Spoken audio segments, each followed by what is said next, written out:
Hello and welcome to 100 Yards of Football Sports Talk Radio. I'm your host, Logan Landers. And joining me to talk about the West Virginia Mountaineers 2021 season preview is my man, the man with the best beard in sports broadcasting, Jay McLovin. What's up, Jay? Hey, good to be here, man. Ready to talk some West Virginia. West Yes, sir. Virginia football. Yes, sir. The Mountaineers is who our topic is about today. But before we get started, be sure if you guys enjoy this content, please like, comment, and share. Whether you're watching us on Facebook, YouTube, or on Twitch, we surely appreciate all the likes and everything you guys have been giving us over the past months and years on this show. It means the world to us. Also, please go check out our podcast where we upload daily episodes talking about anything and everything football related. You can find us on any platform where you listen to podcasts. And like I said, we upload daily, so you're always going to have something brand new from our team at 100 Yards of Football. Jay, let's get right into the meat and potatoes, my man. Yes. The West Virginia Mountaineers. What do you like about them coming in 2021, first and foremost? Yeah, pretty much just like we were talking at pre-show. I think I like the defense, honestly, is the best. Obviously, they were in a bowl game last year, and like I told you, the best thing about this team was the defense, honestly. They were a killer. They finished fourth in the nation, and first in the Big 12, allowing 291 yards and 21 points a game. So their defense definitely stepped up. The offense probably could use a little bit more of a rejuvenation, but I think they're going to be okay. Even with that, I think they'll be okay. You got Jared Dodge over there. He's a decent veteran quarterback, but he doesn't run a lot. And we'll talk a little bit more about him in a minute when we start talking about the offense. But I think that's secondary. I think between what they have going on with the safety positions and what they have going on with the defensive line and the linebackers, is going to be phenomenal. The leading tackler is Tony Fields, and the linebacker. He went. He's got an extra. I don't know what I was talking about there, but yeah, but I think it's definitely the Tony Fields is definitely one of the better ones. He had like 45 stops on the weak side, and the third leading tackler, Josh Chandler, who was the main guy in the middle. So I think they have a pretty decent linebacking core. I got lost there in my train of thought, but yeah, I think the linebacking core for this defense is probably one of the things I really like. They have 6 starters. 6 of them are expected back, with the most experience being in the secondary. So I think this team is going to perform extremely well in the secondary. But I think that the defensive line is probably, if I had to worry about anything, it would be the defensive line. But I'm not really truly worried too much about this defense. They have 5 open positions that are going to be up for debate in training camp. But I think that the defense is what's going to be the main thing. And I think this offense is going to do a little bit better this year than they did last year. But there are a few questions with this team. However, like you said earlier, they did win a bowl game. So, hey, watch out for West Virginia. I think they're going to be a middle of the pack. They do have a rough schedule like we talked about. So that schedule could give them some issues. But overall, I do like this team. I do like the defense. I think the offense is going to be okay. And, it should be a good year for them. Yeah, I agree with you on that, Jay. Definitely defense was their strong point last year. They did lose a few guys to the NFL draft, but it's all right, though. It's all about in college football how you can bounce back from losing guys, and if you can come back the next season, because like we mentioned, they won a bowl game last year, so we'll see if they can come back, get another bowl victory. But I think it is going to be a tough task, like we mentioned. Because let's get into that schedule, man, because it is not easy. I know we were talking before the show. We see about, 5 to 6 teams that could give this team some trouble, that could give the Mountaineers some trouble this year. I'm looking here, man. I see just a few, just off my head, I see Oklahoma. I see Texas Tech. Those are back-to-back weeks, by the way. Yeah. Then I see Iowa State, and I see Texas. Those are just a few, man. But what do you think all around about this schedule? Yeah, same 5 as what you just mentioned. I think I have OSU in there. Did you mention OSU? I don't know if you mentioned OSU, but I got same ones you mentioned plus Virginia Tech. I think is good. Yep, I like Virginia battles, man. West Virginia Tech is a good battle. So I think that's going to be a nice battle for those guys. I did say earlier, I don't know why I said leading tackler Tony Fields he's gone. I think what I was trying to say was Exree Lowe. Exree Lowe is the athletic veteran who made the 45 stops. But yeah, with that schedule, Logan, honestly, I think 6. I think 7-6, maybe 7-6. 8-5, 7-6, 8-5 is what I look for out of this team this year. To be honest. Yeah, I could see that all in all, man, because it's going to be a tough. It's going to be a tough schedule. They're going to face a lot of tough teams, but if their defense can play like they did last year, and if their offense can take that next leap, because it was kind of hit and miss last year. You did have some games where they didn't do a whole lot, and then some games where they looked phenomenal. So if the offense can be a little bit more consistent and the defense can kind of maintain the level they did last year, I could see that for West Virginia. I do see them at the end of the season getting into another bowl game. Yeah. But I think that they still need a few more pieces to kind of take that next step in the Big 12. But they're definitely not a slouch by any means necessary. They are a solid program.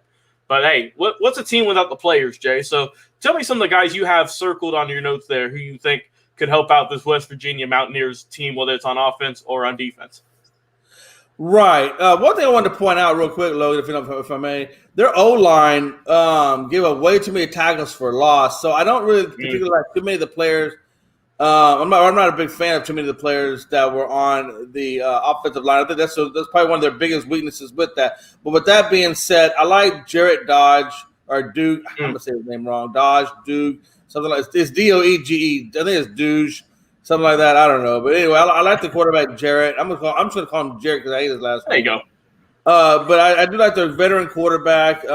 He's not going to run a lot, but I like the fact that he hit 64% of his passes. He had 14 touchdowns and 4 picks. So not bad. He can spread the ball around. He's not going to be that prototypical running style quarterback that we always see that we like a Justin Fields. He won't be a Justin Fields. He'll be more prototypical pocket passer like a Peyton Manning. But he hits a lot of his good targets with accuracy. And he's got a high completion rate, which is what we always want to see. I think that also that their wide receivers, Winston Wright, got all Big 12 honors with a team high 45 catches, 529 yards, and 2 scores. And they also have their other big wideout in Bryce Ford. He's 6'3". He's got size and he's got enough talent that he can fill in the gaps on the other 2 guys that are possibly going to be vying for spots. So they got 2 good wideouts for sure. They have 2 guys that we don't really know about that are going to be fighting for the other 2 spots in training camp. But I like their offense. I like their running back situation. And they have Letty Brown, who ran for a little over 1,000 yards and 9 scores, averaging 5 yards a carry. So not too shabby. Not too shabby at all. And then they had their second leader rusher in Alex Sinkfield, who took off for Boston College, and they have Tony Mathis, who needs more work. So they're going to rely heavily on their running back, Letty Brown, to carry the team along with those 2 wides. So they have a fairly defense. They have enough in this offense to work with that as long as that defense comes back, and we'll talk more about the defense in a minute, but as long as that defense comes back playing like they did last year, this offense should produce a little bit more this year than they did last year. And I think that this team should be I relatively see 8-5 as their future, Logan. Yeah, that's not a bad prediction at all, Jay. And you mentioned earlier how the O-line was a little bit of a letdown slightly, but there is a transfer that they have coming over from Virginia Tech by the name of Doug Nestor, who is a big man. He's 6'7", 320 pounds, and I think he's really going to help get that O-line solidified. They have a lot of experience. We can't deny that. But it's all about the matter of how you play. And I think that with Nestor coming over, I think the O-line is going to take a better step this year. And like you mentioned with Brown in the backfield, who had a phenomenal year last year, I think that that's really going to be the key to their offense is how is he going to run and how many yards and how many touchdowns is he going to rack up this year. So I think the offense, like you mentioned, they have a few, they could definitely improve a little bit. But I think that they did have a solid 2020. I think they had a good recruiting class. They had a good transfer portal. So they improved, I believe, coming into 2021. Well, let's go over to the defense. This is where this team shines, Jay. Who do you have who do you think is really going to have a great season this year? Well, they lost nose tackle Darius Stills to the NFL. Yep. But the good news is they brought back this brother, Dante Stills. And the latter of those 2, which is Dante, got 10.5 tackles for loss and came up with 35 tackles in an all-star season. So even though they lost Darius, they still have Dante there, and they're going to get a lot of help from fellow all Big 12 talent, Akeem Mesidor, and who's an active 6'2", 279-pound factor who will likely take Darius' Still's spot on the nose. So Yeah, I think that having Dante back and having a Mesner come step in is going to be a good thing along that defensive line. I'm a very much defensive. I like defensive line and offensive. I feel like those are the anchors where you start from. And then if you look Yep. at the like we talked about, they have Exree Lowe, who's an athletic veteran who had 45 stops, and then they got leading tackler Josh Chandler Semido, who will be the man middle guy playing the middle linebacker spot. And I think between the only really concern that I have for this team, honestly, is the safety position and those corners. They have more options to work with at corner than they do at safety, which is going to be a good thing. But I do look, they do have safety Alonzo Ade, who is back with his super senior season after finishing second with 66 stops. So the secondary looks, there is questions in the secondary, but not nearly as many as what I originally thought was going to be there this year going into training camp. Yeah. Yeah, I'm with you. And I think just some other guys who I think are going to help out this defense. They have Jeffrey Pooler coming back for another season. He's coming back. Also, I think Akeem Mesidor, who had a tremendous freshman All-American season last year, who had 5 sacks, I think he could take the next step in having a great season, honestly, because, man, get freshman All-American, get 5 sacks in a shortened season as well against some tough opponents last year. I think that he could definitely be a good step up for that defense and get a few more sacks. Like you said, they lost Tony Fields, who went to the NFL. But you mentioned Josh Chandler, Semedo, who's going to be the replacement. I think he's going to be just fine at the linebacker position. But I think the big key is I got to see how that secondary is going to handle up, Jay, because they lost a few guys for transfers. Some guys went to some better schools. You lost, let me see here, a note's pulled up. You lost Tyke Smith, who went to Georgia. So, I mean, that's a big loss there, who was an All-American last year, by the way. So that's a big hole you have in your secondary that's gone. But you do have Sean Mahone, like you said, Alonzo Ade, who are coming back for another year at the safety spots who are going to help out. And then you have Scotty Young, who's transferring over from Arizona, who's going to try and take up Smith's place. So I think that overall the secondary, I got to see how they're going to do because Tyke Smith was a great player. He's going to Georgia now, going down to Athens. So I think that the defense is going to be just fine. I don't think that they're going to take a step back by any means necessary. They might just a little bit, but it's not going to be nothing dramatic. I still think that the defense is the focal point for this Mountaineers team, and I think that they are going to lead the charge going into 2021. So what are your final thoughts on this program before we wrap up the show here tonight?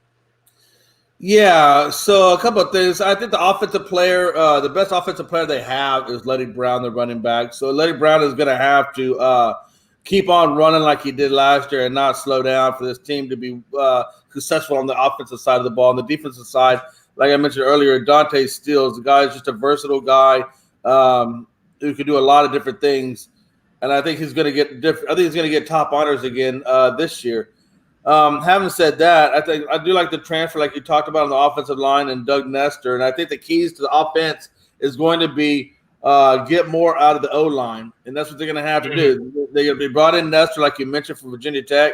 And they're going to have to get just a lot more out of this O-line, so the running game can open up and also better in this pass protection so that they can do better on that end of the stick as well in the passing game.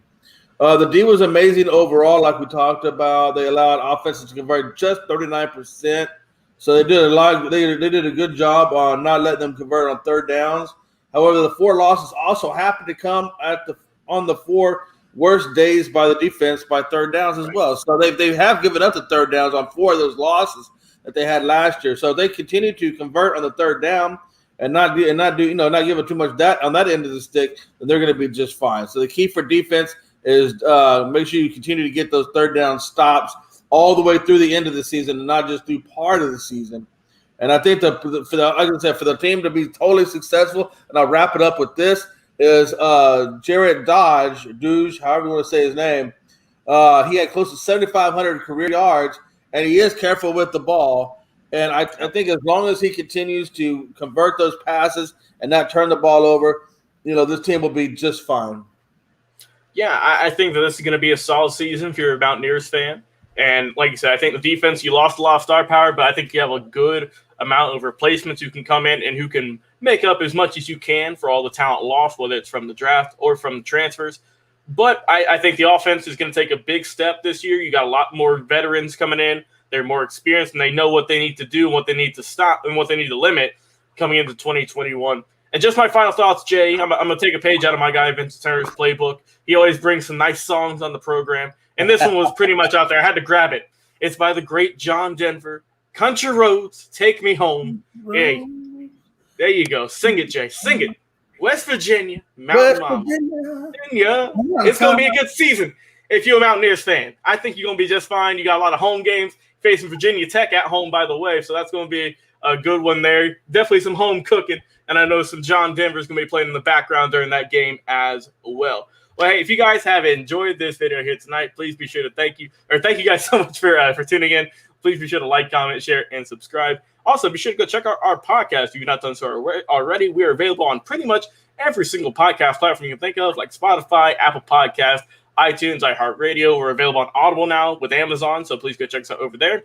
Also, if you have a Google Home, Alexa, or any of those voice home devices, just say, hey, whoever, type or listen to 100 Yards of Football, and we'll pop up. We've done it here on the show a few times, and it worked great. So please go check us out, leave us a review, and thank you guys so much for tuning in and listening to our podcast. Jay, thank you, man, so much for coming on talking some Mountaineers football, man. It's always a pleasure talking football with you all on Wednesday. I've been your host, Logan Landers. Stay tuned because we got another amazing team preview for you in just